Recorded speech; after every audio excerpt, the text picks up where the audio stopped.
last year, at the Quaker Institute for the Future published its 12th and latest focus book.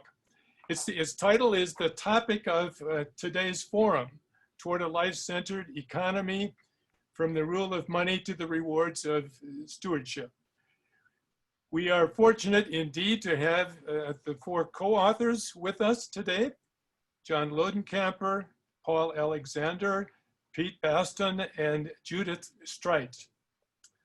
John recently retired from a career in the international metals business. It left him with a strong interest in promoting global sustainability, especially with regard to non-renewable natural resources. John now serves on the board of the Quaker Institute for the Future. Paul recently served as director of the Institute on the Common Good at Regis University and as the degree chair for the Master of Nonprofit Management program. Paul has taught numerous classes on economics, dialogue, nonprofit management, and leadership. Pete operates a consultancy in Boulder that focuses on advanced parametric technology. Might be a question for the chat. Pete also serves as advisor member of Engineers Without Borders and is a frequent speaker at American Society of Quality meetings. Judith recently retired from teaching humanities courses in religion and ethics to college students in Georgia and Colorado. Volunteer work and some travel currently engage her. So to all four of you co-authors, a special thanks for taking time to prepare our program. And to our audience, please use the chat function at the bottom of your screen if you have a question during the group presentation. And we'll begin the audience Q&A session after the speakers are finished with their joint presentations. So I'm going to turn things over now to John Lodenkamper. Thank you, David. We really appreciate the opportunity to address this forum and share with you some of the highlights from our recent book, Toward a Life-Centered Economy, from the Rule of Money to the Rewards of Stewardship. In it, we propose an attractive alternative to our money-centered economy, one which emphasizes life instead of money. We show how this could rise in parallel with the current system and displace its worst aspects through grassroots action by each of us. We view a life-centered economy as one which not only enhances human life, but also respects and supports other life systems on our planet.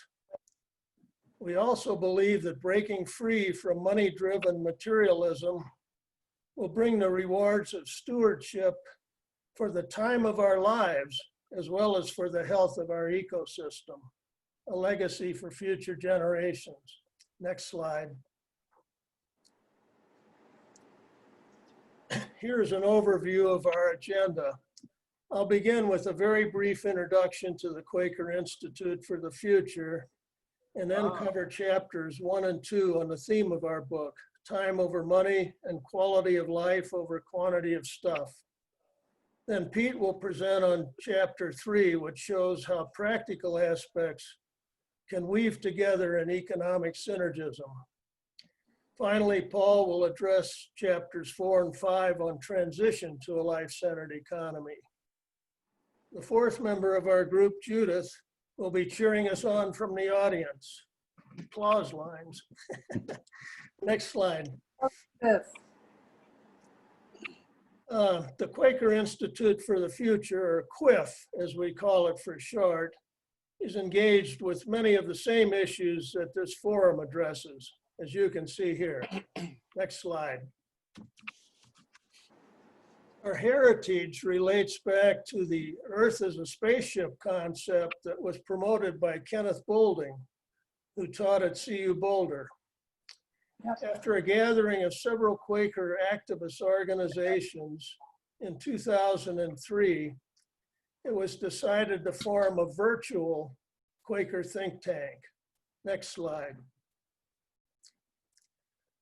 QIF's work began with a moral economy project and continues with summer research seminars and circles of discernment, which have produced a series of focus books. Ours is number 12 in the series, and you can see the other titles on our website given here.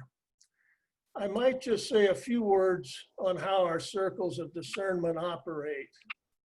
We begin and end with a brief period of silent worship, and we may engage in that during our meetings on occasion if we encounter a difficult way forward. Our premises for a life-centered economy are listed here. You can't change human nature, but you can appeal to its better side. You can't buy happiness.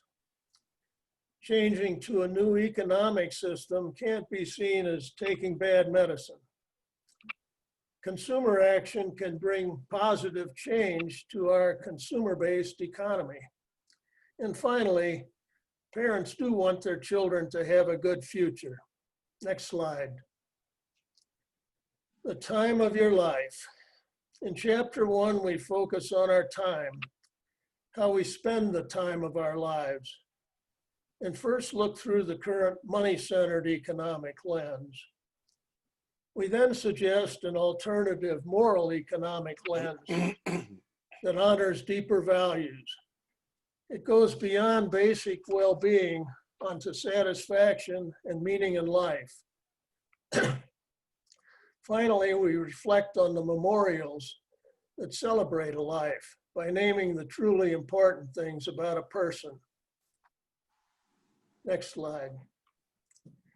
The money-centered economy operates to discount the future, focusing on the short term.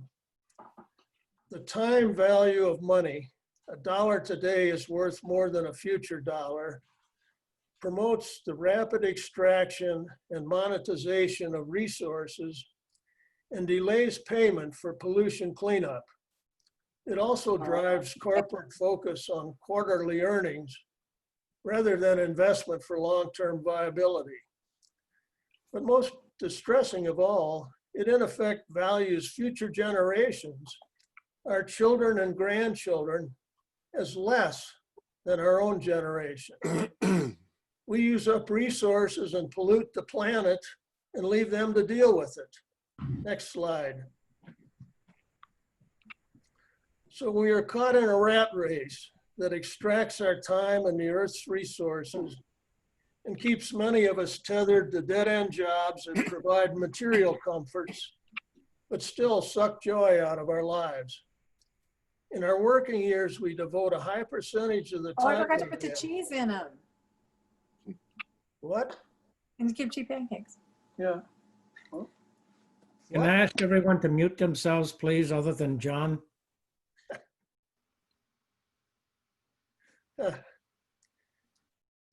Okay, I just muted everybody, but John, now I have to unmute. I'll unmute myself, okay. Yeah, okay, John, you unmute yourself. Okay, so where was I? Okay, anyway, I was saying that in our working years, we devote a high percentage of the time we have, the time of our lives, to engagement with the economic system. Certainly it's fulfilling and time well spent for some, but for too many it is not truly rewarding, neither in terms of the time we give up nor the compensation for our work. In the book, we offer a riddle for our times. Quote, if the voice of advertising fell silent, what would people want? End quote. Next slide. Our current system depends on continual growth, which is unsustainable on a finite planet and still falls short on our social needs. Instead, a more realistic view is giving in Kate Raworth's book, Donut Economics. which Martin held up earlier, where she proposes 21st century guidelines. This donut depicts an inner circle that shows the basic needs of human society, the foundation, then a light green band of sustainable existence for both humans and the planet, and finally an ecological ceiling band that needs to be preserved. The inner ring of a social foundation consists of 12 basic categories of human needs, such as food, health, etc., and the outer ring of 9 ecological boundaries, such as air pollution, is based upon a study by an international group of earth scientists. According to data available by the 2017 publication date, there were major shortfalls in the social foundation and overshoots of the ecological ceiling, both shown in red. Next slide. Let us now consider a life-centered economic system.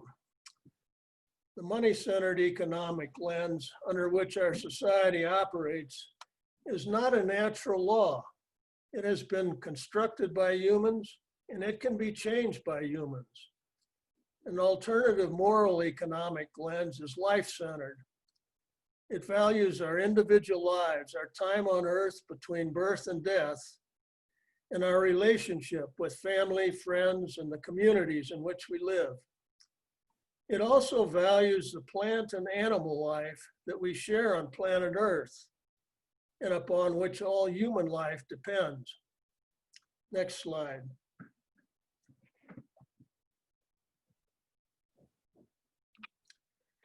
Beyond well-being, satisfaction, and meaning. Of course, an economic system has to deliver the basics of well-being, such as food, clothing, shelter, and the like. But given that we spend a big chunk of the time of our lives working, surely we should get some other benefits. Our role as participants is being diminished through automation and outsourcing, and a fulfilling occupation is all too rare. Many of us, when looking back over our careers, would find precious few periods of time that we truly enjoyed. Satisfaction from our engagement with the economy really flows more from our doing rather than our consuming.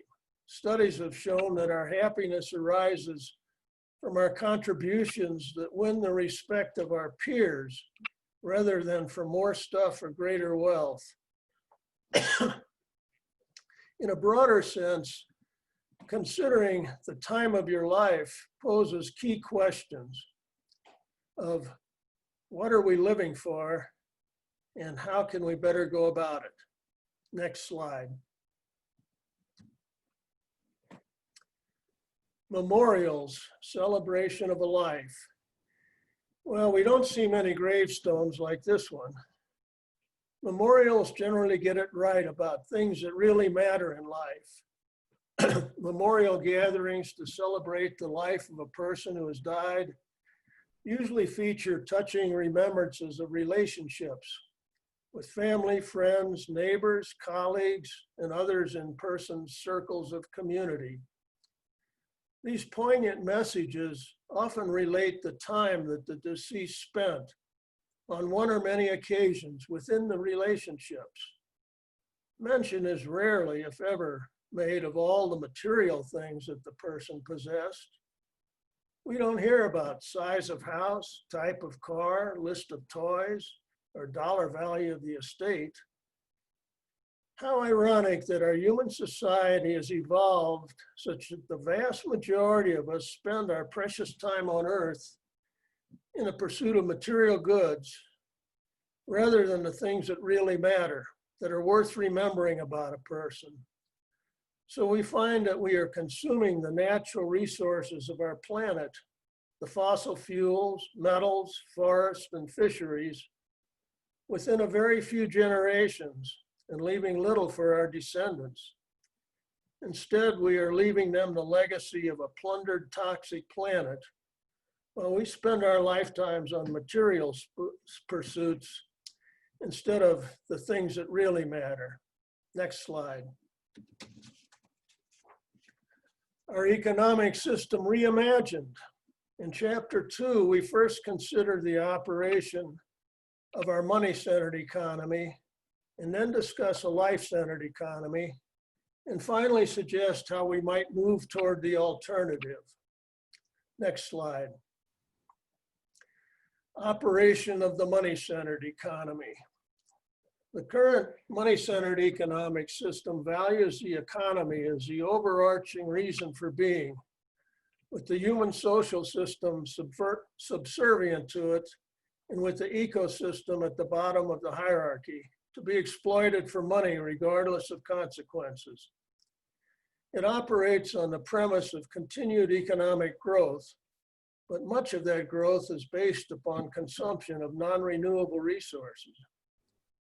As a result of valuing money over life, it is destroying the ecosystem and also diminishing the quality of our human lives. Next slide. A stock check, or a resource inventory. I'm sorry for the poor detail on this slide, but it is a snapshot of future time limits on resources from a comprehensive study by the BBC in 2012. It showed the estimated remaining years of supply for a wide range of resources with business as usual. Here are just a few examples. The rare metal indium, 12 years. Copper, 32 years. Oil, 37 years.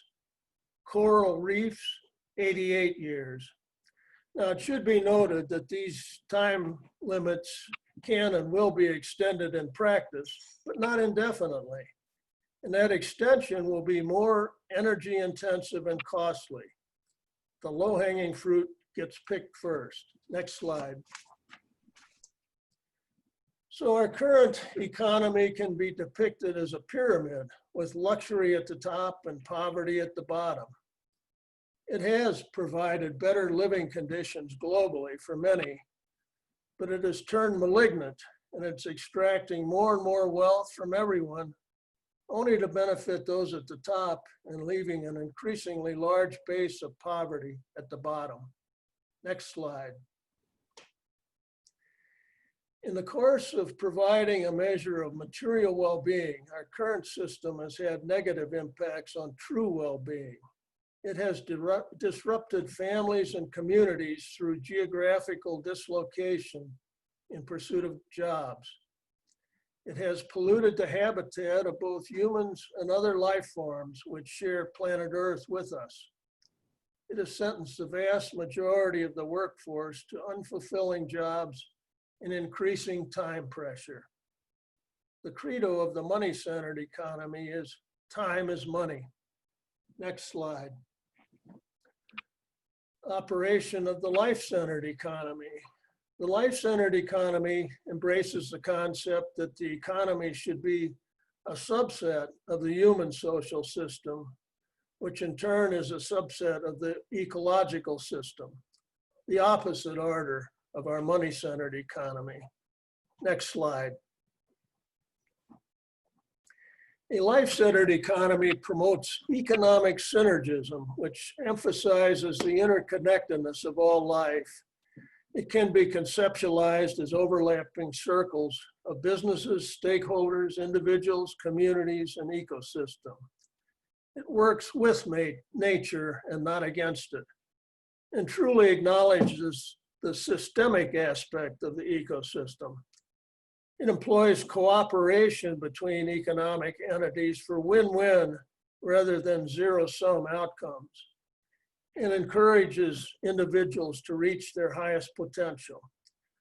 This concept is covered in more detail in chapter 3. Next slide. Foundational values for a life-centered economy. Time over money. A famous TV ad depicts people spending time with loved ones and nature as priceless. It then goes on to say, there's some things money can't buy. For everything else, there's MasterCard. So a reminder that we should probably focus more on the things that money can't buy. quality over quantity. Our current system is geared to growth and is overwhelmingly growth in the quantity of consumer goods. Perhaps the folly of this system is captured by the remake of a popular bumper sticker that said, "He who dies with the most toys is still dead." When we reflect upon the truly important things for quality of life, such as love, beauty, wisdom, and truth, we realize that they are not quantifiable and certainly not capable of being monetized. Sustainability over depletion. Growth in the current system is ultimately based upon consumption of natural resources, many of which are non-renewable and therefore unsustainable in the long run. Already shortages loom from rare earth metals needed for high-tech devices to even the type of sand needed for concrete production, and many materials in between. But we as consumers can resist the temptation to buy the latest style and more stuff that we don't really need. We can also resist planned obsolescence and try to buy products that are repairable, like the toaster that lasted our parents a lifetime. Human potential over exploitation.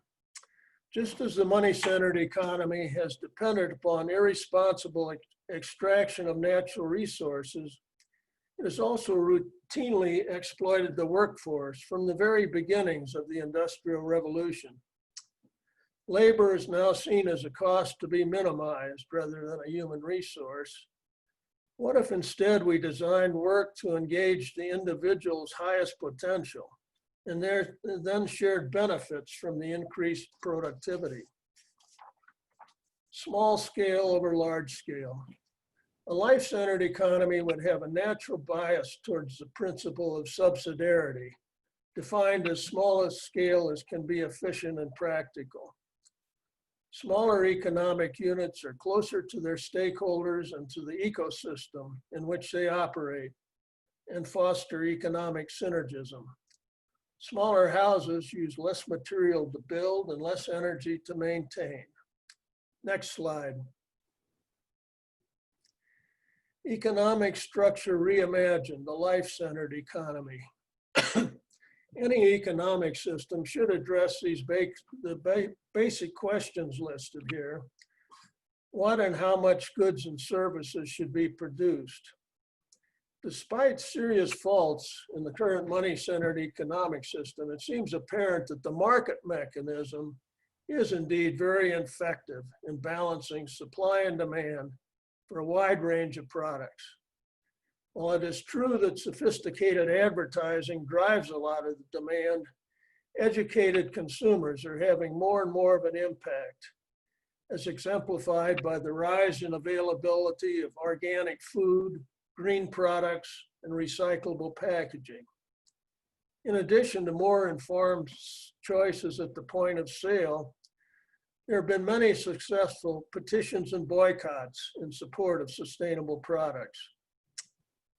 How shall goods and services be produced? By whom and with what resources and technology? We should begin by emphasizing relocalization to the extent possible. Already there is consumer sentiment towards local shops over big box retailers and support for farmers markets. There is also growing acceptance of sharing services for autos, bicycles, and shelter through the likes of Lyft and Airbnb. And lending libraries for tools such as power drills have been initiated. The rise of the gig economy offers options for work project by project, both online and offline. And gig worker co-op platforms are now being established to avoid the corporate exploitation that we've seen a lot of so far. Local makers districts have taken co-working facilities to new levels, and these units can combine light manufacturing via assembly or 3D printing with other economic activity. And another example of economic synergism. For whom shall goods and services be produced? Who will enjoy the benefits and how will they be distributed? In order to honor the labor of the workforce, the time out of our lives that we spend working, there needs to be a major realignment of the value of human capital versus financial capital. For some while, there has been a movement to distribute corporate benefits among all stakeholders, not just shareholders alone. And this needs to be promoted much more widely. Next slide. We can imagine a cooperative stakeholder roundtable, including labor, capital, management, suppliers, customers, community, and the environment also deserves a seat conceptually. Next slide. Enabling a life-centered economy. So how do we shift from the money-centered economy, which seems so pervasive and powerful, to a life-centered economy? Such a significant change to a life-empowering system will need to be a grassroots movement, and the opportunity is at hand, along with the tools to seize it. It will involve a two-pronged approach to both better educate and better organize the consumer and worker base of today's money-centered economy pyramid. This market system is very efficient in responding to shifts in demand, and we have our smartphone computers and the internet as powerful tools to engage with this effort. Already there are some positive trends that can move us toward a life-centered economy and should encourage us onward. For example, the spring 2015 issue of Green American lists the following accomplishments in the editorial, "The power is in your hands." Quote, "In my 30+ years as a green economy advocate, every major change that I've witnessed began with demand. For example, what do Home Depot, Nike, StarKist, Dell, Apple, Hershey, General Mills, and General Motors have in common? They've begun to make significant change because together, you and I demanded sustainable lumber, sweatshop-free sneakers, dolphin-safe tuna, responsibly recycled computers, smartphones without poisoning workers, chocolate minus child labor, GMOs out of Cheerios, and a wide selection of hybrids and electric cars. And when we come together to amplify our voices and economic choices, change can happen rapidly."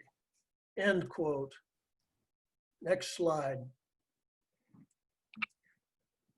The seeds and sprouts of a new economic synergism are beginning to emerge and grow. It is most encouraging to see a multitude of progressive organizations working both locally and globally to move away from the current money-centered economy towards a potential life-centered economy whose credo is time is life. Thanks, John. Pete Baston here. Slightly different place. Here you see a house with a title at the top called Economic Synergism. Without getting a PhD or going to the University of Boulder, what does that really mean in today's concern? As you can tell by my accent, I'm not from the US unless you count parts of Texas. I grew up in Southern Africa in Rhodesia, which is now Zimbabwe, which was Southern Rhodesia before then, which was then part of Nyasaland Federation, and on and on. And it's funny because when we look at the future, what we're really doing is visualizing how the past worked a lot better. I will promote somebody else's book, what the heck. Matt Ridley wrote a great book about the rational optimist. And the rational optimist points out that for thousands of years, mankind, as it were, stalled. And then it grew, then it stalled. And one of the things that Matt points out very adroitly is stewardship was a big part of the jumps that he traced back. thousands of years. In the Underbelly language, it's funny because it describes exactly what we're looking at. I'm going to give you 3 words and then explain what they are. Wena is you out there. Mina is me. And most of our economic benefits today are built around Mina, me, my benefit, my thing. The interesting thing in the Underbelly language is that us, or we, is thinner. It's not exactly everyone, it's everything. And this is very, very different, because everything means considering everything about what you are proposing to do and how you put it together. And Tina, everything, fits into synergy a lot. And the reason we've got a house here is it says interaction and cooperation of 2 or more things. What does that really mean? What it means is you're all living in a house at the moment, and every day you get up, you criticize things about it. Well, you might not criticize things about it. If you're Quakers, you might suffer in silence, but there are certain things in your house that don't work. Now, one of the things of synergism is that a house at the moment, when it passes transition, you see it, you look at it, you examine it, the family says yes, and you go buy it. And then you alter it to suit your taste, and you alter it to suit your taste, and then each one of these things happens in silos. And it was interesting to hear the promotion of green things at the present moment and doing better. And a lot of the work that I do, parametric basically, Dave, means a model built on everything that's really happening in the real world. It has parameters. And a lot of the work that I do is with large risk management companies like Swiss Re, and we tend to take a look at current and future. So what do we think about this wonderful move into the green environment? Not a lot, because we're not changing the systems which create the mediocrity. And basically, to give you some numbers, if you want to go check them, this house was built by architects, engineers, and contractors. The best efficiency you'll ever get from any one of those groups is around about 35%. 35% equates down to the point of it sits on infrastructure where we're lucky if it's 15 to 20% efficient, which means the inertia value for you budding mathematicians out there is over 3/4, and that is total entropy. That's, and we've got to change that. We've got to change it differently. We've just been given some presentations about how spatial orientation of homes makes a difference. Please do not build things in the middle of wild forests that burn every year, as we're learning in California. That's a bad thing to do. And part of what we've gone into is, okay, we messed up, let's fix that. Okay, we messed up, let's fix that. And the part of economic synergism is, let's take a look at this and go, what is Tina for this entire thing? What is everything available to give the people that live in this home a better quality of life? And I'll bring that up again, because I was introduced into the US because I was a staunch advocate of W. Deming. And Deming, of course, was the guy that rebuilt Japan. And when I came to the US, my job was to teach Americans about quality according to Deming, which might have been an oxymoron, I don't know. But if you follow the rules of Deming, what you will find is that if you build any system with a quality based on its synergism, the quality will go up and the cost will go down. If you do what we're doing in the US at the moment, it's putting a price on everything. It'll only cost us $1 trillion to do this one. Already what will happen is the cost will continually go up and the quality will go down. And these are the things we need to unlearn. Next slide, please. I think you'll remember who this guy is with the big ears up on the left-hand side. That's Yoda. He follows the way. He looks at us humans and he says, like, don't look at the dark because the dark might look back, etc. There is no try, there is do. And what we're talking about here is a different way to relate to people you deal with. McGuckin's is an incredible store in Boulder. I actually bring people from Europe to tour McGuckins. And what I'm bringing them there to show them is a different American business. It's a different American business because when you go to talk to Tom in the plumbing department at McGuckins, you can ask him for a valve, you can ask him for bits and pieces, or you can tell him all the problems there is with your plumbing in your kitchen. And Tom, at no cost to you, will tell you the procedures and steps that you need to go through to do it. And, you know, Yoda would no more think of doing Mina or, you know, Wena. He always does Tina, lots of things when you go there.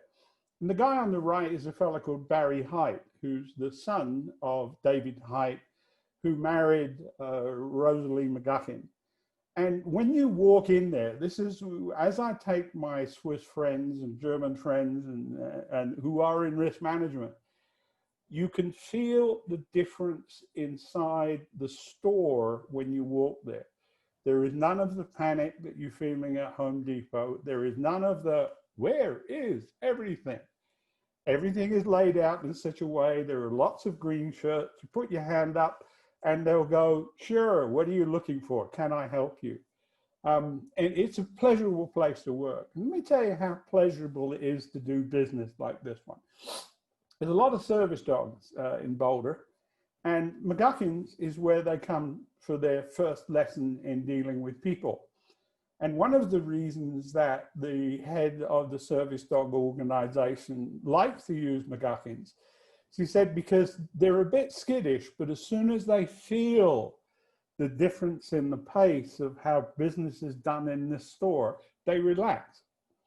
And unfortunately, as you can all be aware of, in a lot of things you go into, it becomes a competition of me against we, against them, against us. And so you cannot make rational decisions when you move into there. The Quaker theology of being silent is to reset that button, is to relax, is to do exactly what Yoda said. There's a way, go find it. If you're not following that way, if you built your house in Chaparral and it burnt down every 3 years, or if you built your house on the coast of Florida and you have a problem with mold, don't look at Mother Nature in the Athena of everything. You're the one that physically did that. You know, Yoda's already ruled you out, yeah? And so when we look at how we treat things and how we do things, it isn't a competition. It's a collaboration, and stewardship is a collaboration of everything around us. Next slide, please. Thank you. Human household, what is it? Here we go again. Gonna rattle on to the Undabili. If you want to know what language that comes from, that's Undabili, which is Northern Zulu or Southern Zulu, however you want to do it. Let's take two views of a household. There is a male, a female, a couple of kids, a dog and a cat. The male is a teacher. The female is a doctor. We don't know what the children are going to be, but one of them could be Einstein too, could be Dick Feynman too, could be incredible. But the value of that house is looked at purely on its economic value. The house value is this, the so-and-so value is this, the resale value is this. But what if the generation of that entire family was priceless? How do you look at that? How do you fundamentally look at that? And part of, you know, what we're doing, Royal We, is to, how can values be changed to create a different form of synergism that says, you know, a teacher has huge impact. But at the moment, the teacher's view or the view of the teacher changes from where they live, what healthcare they have, and the school that they physically go to. And this isn't putting the teacher under competition. This isn't putting the teacher under a demand load. This is saying, do we value people like teachers properly? Do we value people like doctors properly? And is the only way that that family can make a ton of money and do whatever is to live unhappily and basically look in the Mina and the Wena instead of the Thina. Can we foster synergism? Well, it's a viewpoint, isn't it? You know, for a long, I was in a car with some people the other day, and yes, they were tourists.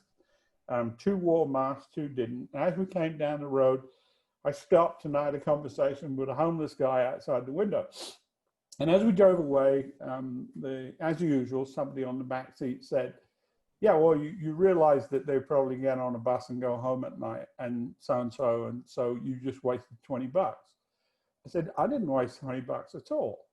It's my decision to share part of my synergy or economic well-being with somebody, whatever that person did. I was going to give the guy some advice on his homeless sign because it could have been better produced, but still, that's my choice. How you interact, which is probably one of the saddest things we've got this year, is we've got 5 to 10 years of interaction to make up in the non-interaction that's gone on.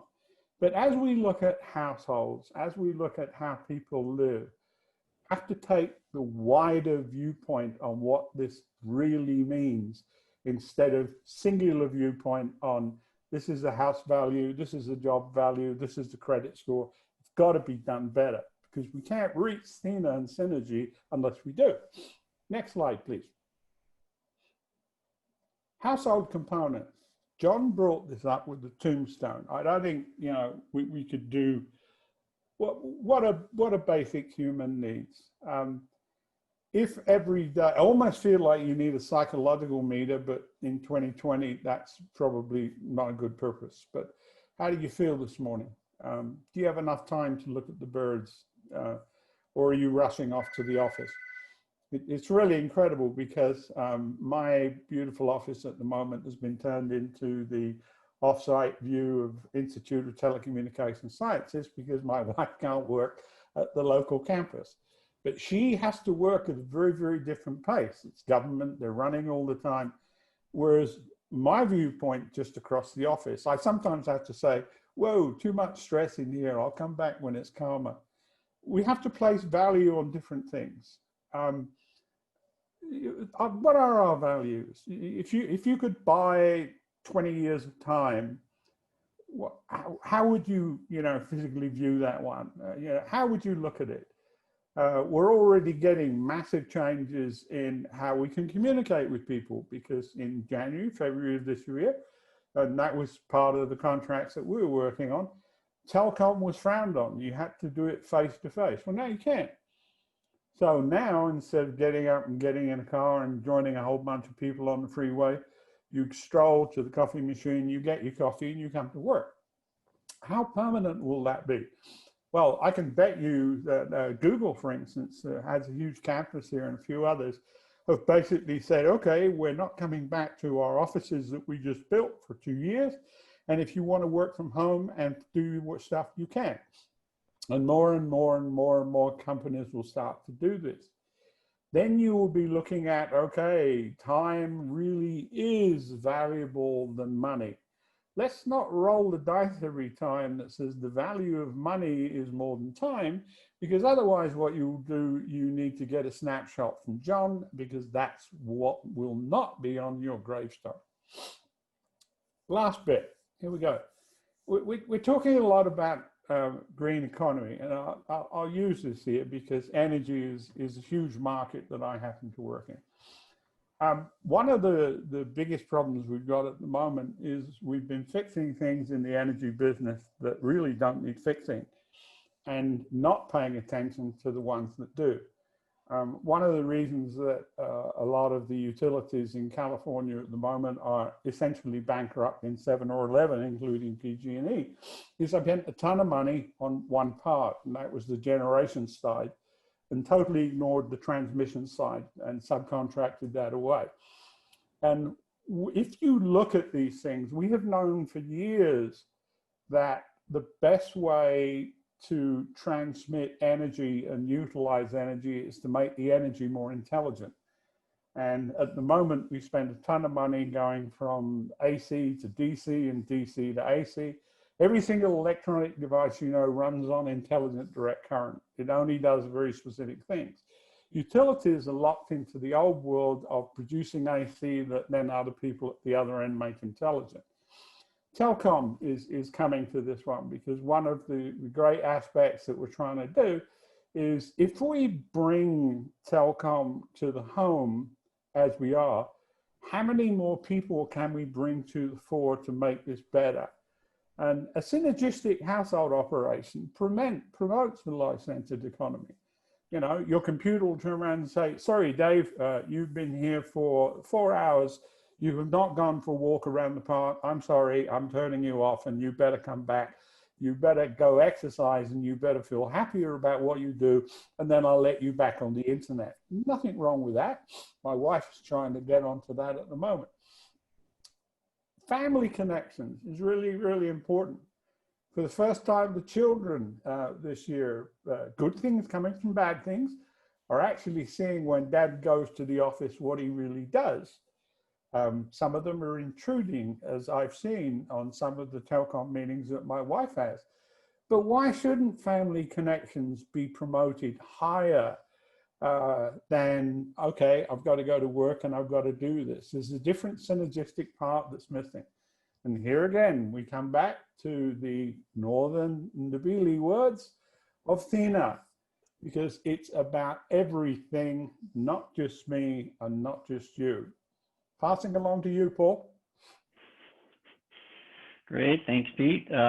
So we've talked on a big scale right now, and so now we want to shift a little bit to, well, how do we actually move to this life-centered economy? And as we've been looking at this, one of the things we really believe we need to do is focus on networks and systems.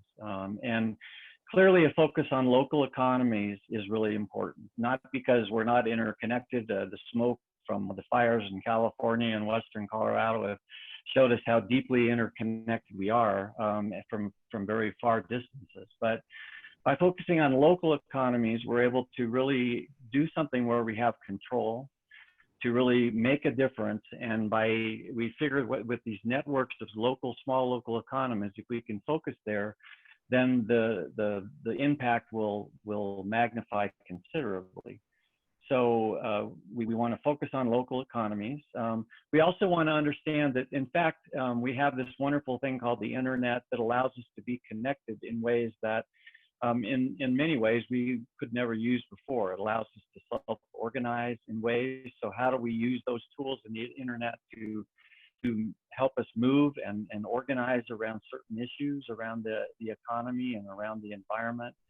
How can we use that tool to distribute information so that there's greater transparency and greater access to markets, so that we can buy those goods that are environmentally friendly, that have a smaller carbon footprint?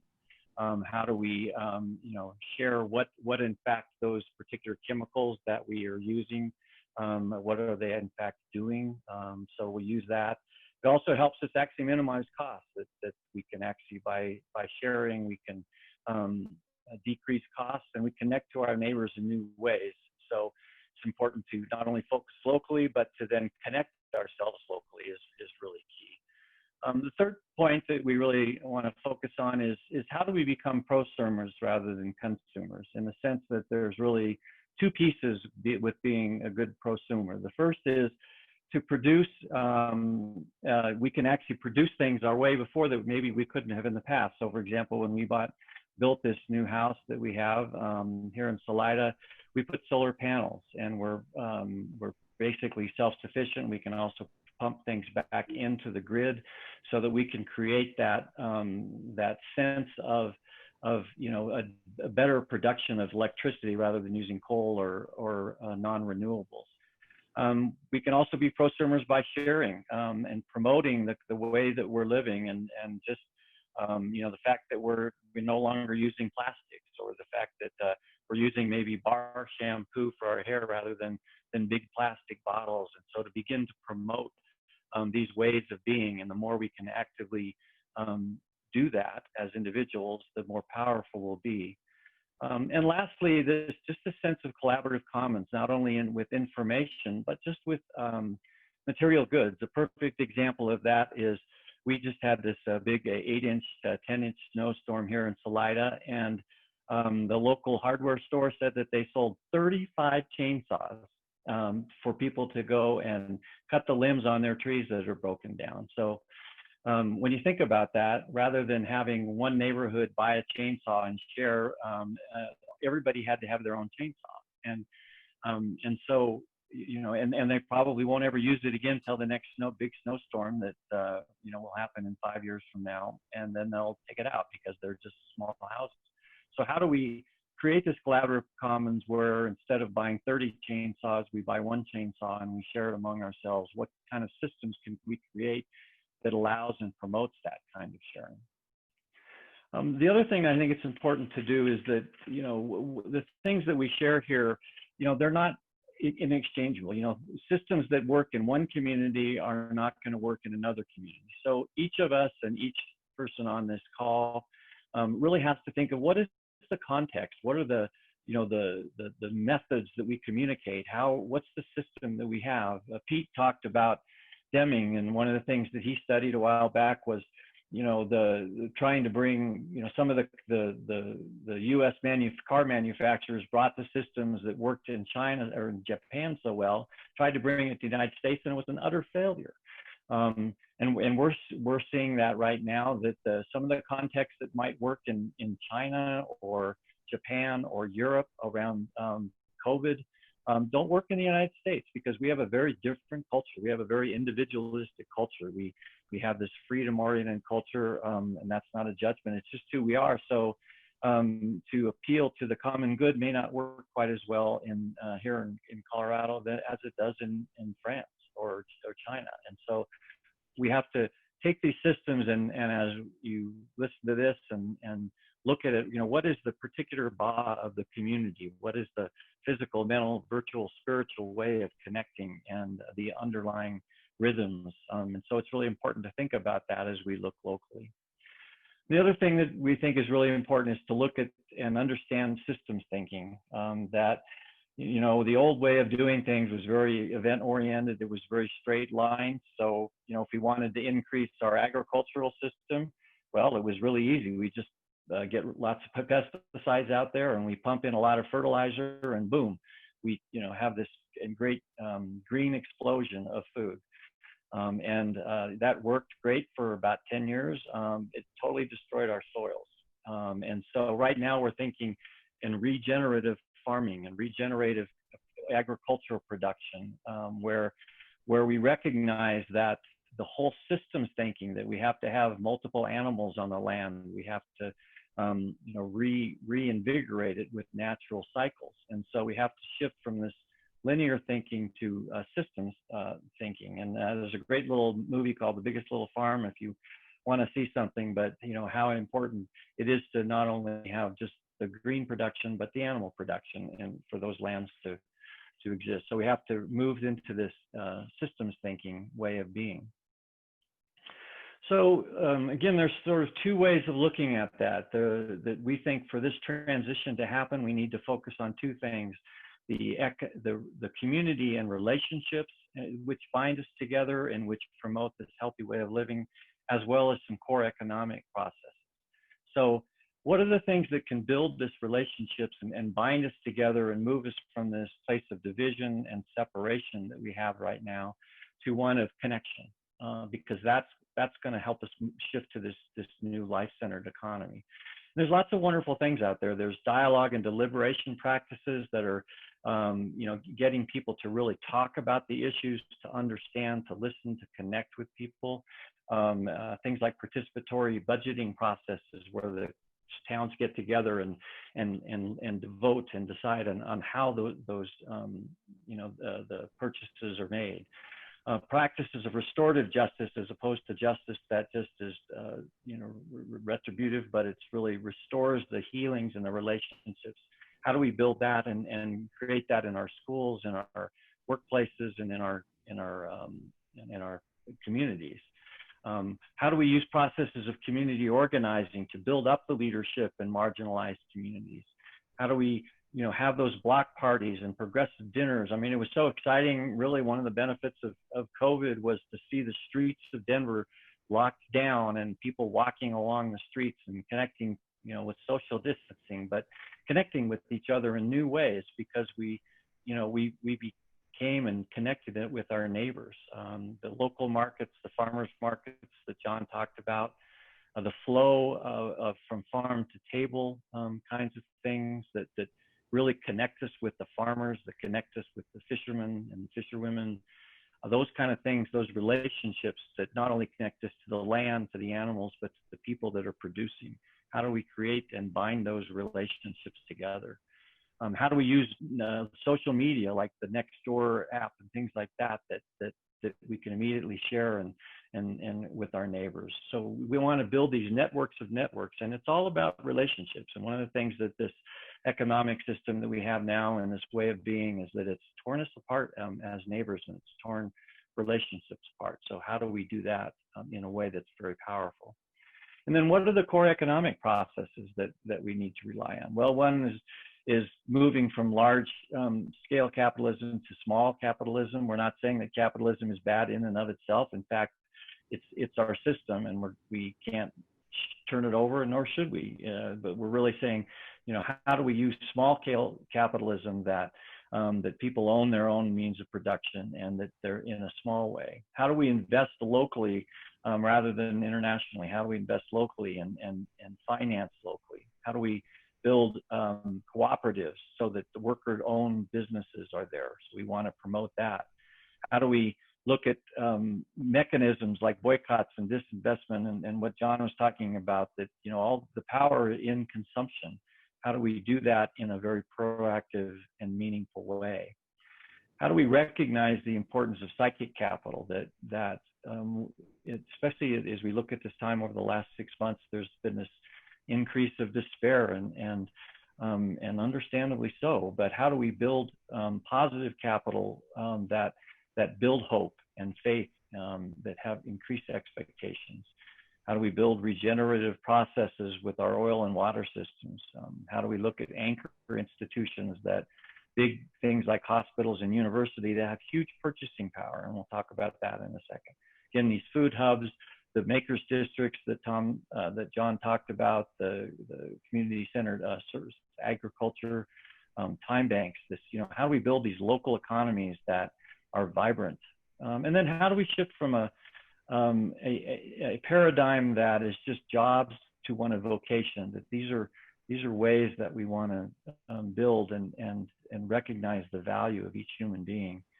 And then how do we do mindful consumption? How do we highlight our purchases? How many of us look at our bank statement at the end of the year, or each of our purchases, and rate them green, yellow, and red, that was a purchase that helped my neighbor, that helped the marginalized community, that helped the environment, as opposed to a purchase that didn't.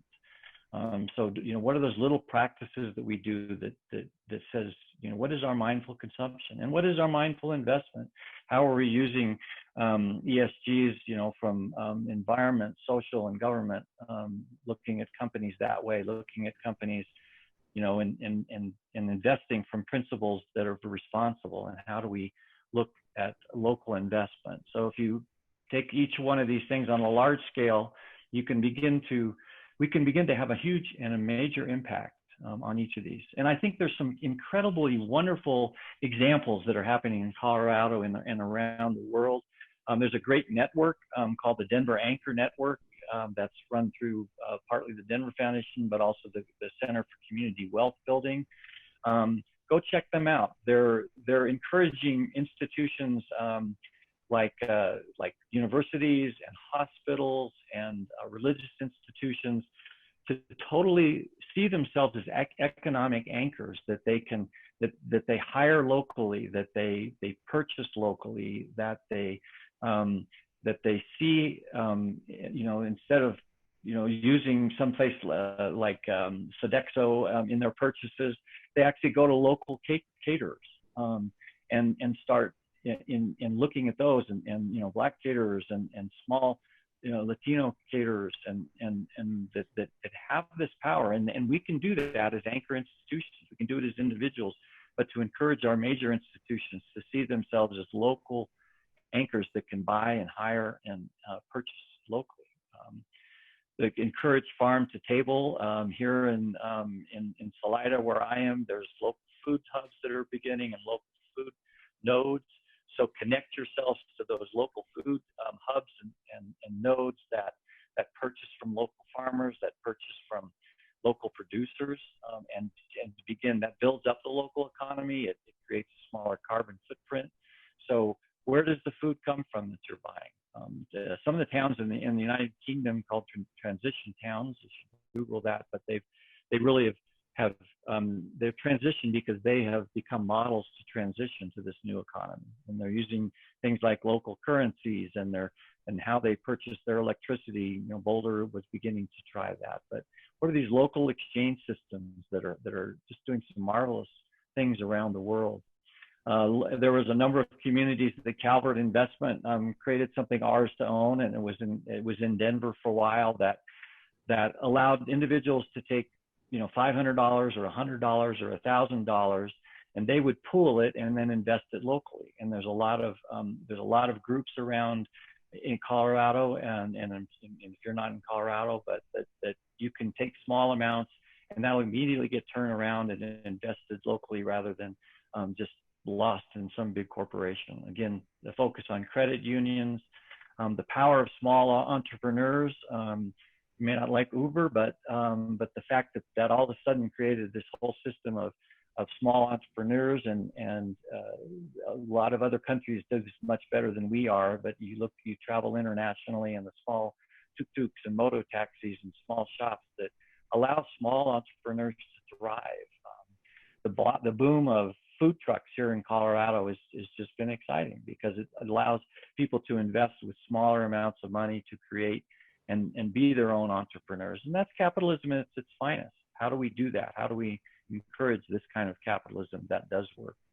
There's wonderful examples of the liberation at the Institute of the Common Good that I worked, but there's a lot of other places that create these small dialogues and connections with people.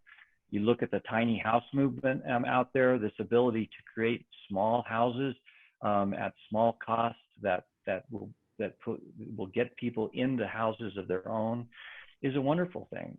John mentioned things like B-Cycle and Zipcar and Car2Go and the shared scooters, that we all don't need to have our own car, especially if we live in town. We can share cars.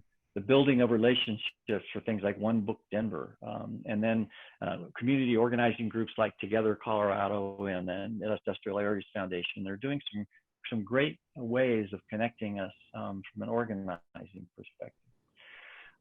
So I think it's important, and there's more in our book, but I think to just recognize that there's some wonderful examples of things that are happening, and we should have great hope because we can do that, and we can purchase locally, and we can connect locally, we can build relationships locally. So two last things before I pass it back to John. I think it's just good to remind ourselves that we have to continue to build this ethical foundation for this ecological and strong economics, that it's based on membership, that we're human members. I love the phrase, all my relations, that we are in fact fellow human beings. We're not masters of life. We're connected to every living thing and even the unliving thing on this planet in which we inhabit, that we have to connect ourselves to these other living systems, and we need to respect those systems, and we need to recognize, as John pointed out, there are thermodynamic limits to the resources we have. We may go to the stars someday, but for now, that's there's this, we need to be very good caretakers of our systems.